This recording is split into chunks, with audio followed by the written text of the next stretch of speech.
Business একটা, Everest is a business. তাকে climb করতে হবে, কারণ তাকে এভারেস্টার হতে হবে, তাকে মাউন্টেনিয়ার সে হতে চায় না, সে হতে চায় এভারেস্টার। সে আমার কাছে এলো, সে আমার থেকে জ্ঞান নিল, সে আমার থেকে জ্ঞান নিয়ে আমার সাথে যখন চড়তে গেল, তার একটা অ্যাক্সিডেন্ট হয়ে গেল সাপোজ, তখন দোষ আসে শেরপার উপর। বাট দোষটা এখানে ক্লাইম্বারেরও দাদা। ক্লাইম্বার কেন শেরপার ব্যাকগ্রাউন্ড চেক করেনি? ক্লাইম্বার কেন এজেন্সির ব্যাকগ্রাউন্ড চেক করেনি? তার কত সামিট রেশিও আছে, তার কি আছে?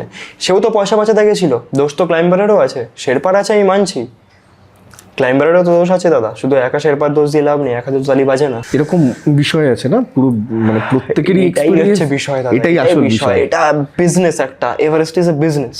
তো এভারেস্ট নিয়ে যার যত বেশি এক্সপিরিয়েন্স তার তত দাম বেশি। এবার আমি যদি অ্যাফোর্ড করতে পারি তো ভালো, একটা ভালো গাইডের সাথে আমি যাব। যদি আমি অ্যাফোর্ড করতে না পারি তাহলে আমি একটা কম এক্সপিরিয়েন্স গাইডের সাথে যাব, সেখানে হয়তো লাখের পার্সেন্টেজটা বেশি আসবে। আমি সবসময় বলি দাদা, মাউন্টেনিয়ারিং 4টি জিনিসের উপর নির্ভর করে। 25% ফিজিক্যাল, 25% মেন্টাল, 25% ফিনান্সিয়াল, 25% লাক। এই 4টে যখন পরপর অ্যালাইন হয় তখন তোমার একটা সামিট হয় বলে আমি মানি।